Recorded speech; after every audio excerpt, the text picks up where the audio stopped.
Welcome to The Explainer. Today, we're stepping into the ultimate, frictionless, kind of sci-fi utopia of economic theory. We're talking about perfect competition.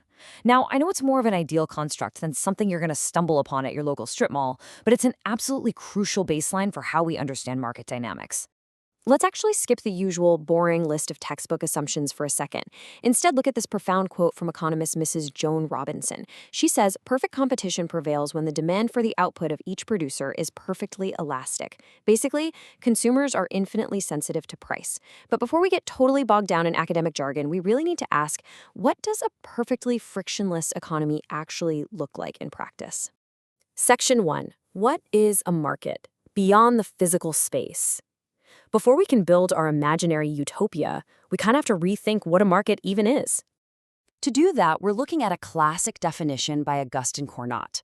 He brilliantly points out that a market isn't just a physical shop, right? It's not just the Sunday bazaar. According to Cournot, a market is an entire region. It's a vast network where buyers and sellers are so closely connected that the prices of the exact same goods equalize incredibly quickly. So it's really all about the connection, not the geography. Now, traditionally, markets are classified by physical geography, local, national, international. But we're going to pivot here.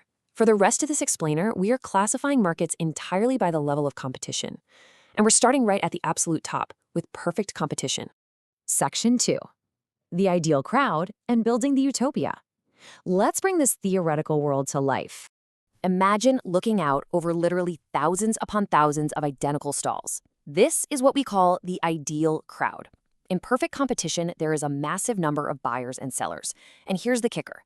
Each seller is just a tiny, totally negligible fraction of the overall market. Absolutely no single vendor has the power or the market share to sway things on their own. When you contrast our messy reality with this utopia, the differences are just stark. Out here in the real world, we've got brands, fancy packaging, marketing gimmicks, right?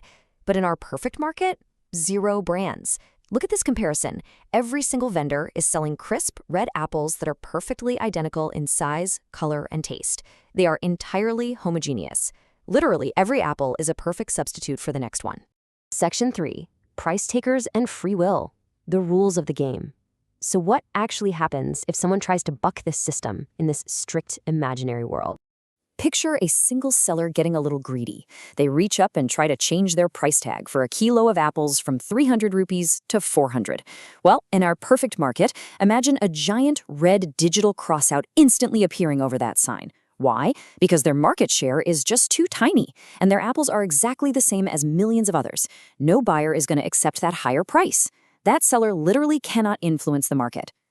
So the rule here is that sellers are pure price takers. They just have to accept this single, uniform price dictated by the market.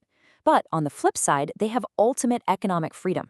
Imagine shop gates just sliding open effortlessly for a new vendor, while another seller just packs up and leaves whenever they feel like it.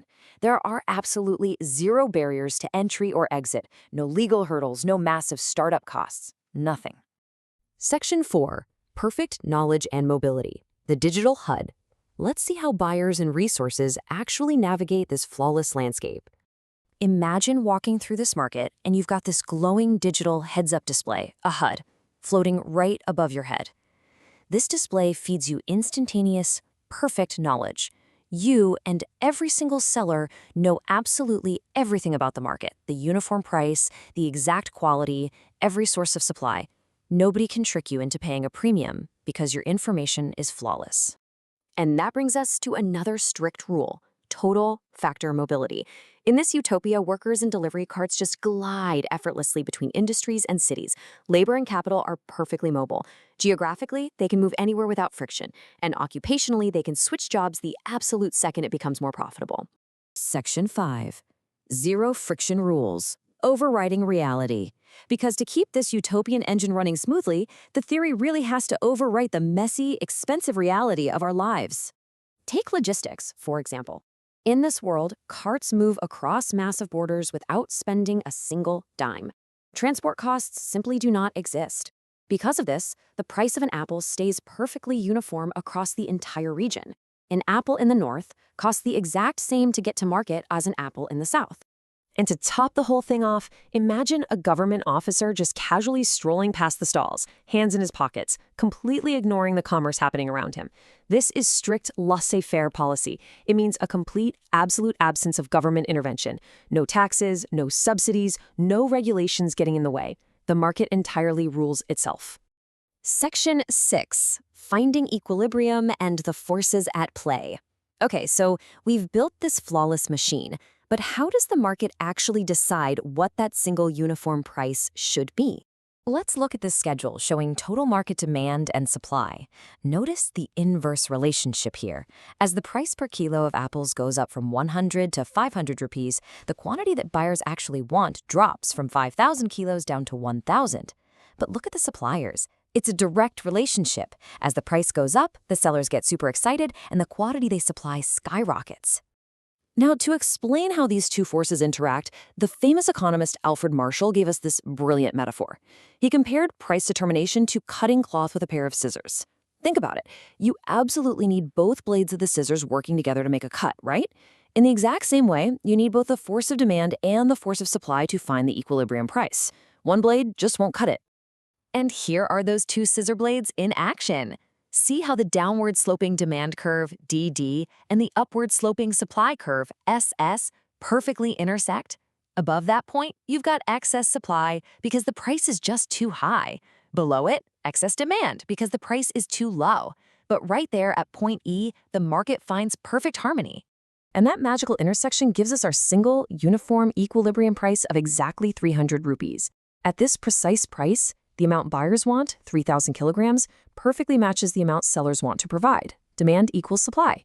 The market clears perfectly, and every single vendor in our utopia proudly hangs a tag of exactly 300 rupees. So while this flawless utopia is an incredible tool for understanding baseline economics, it does leave us with one massive, messy, real-world question.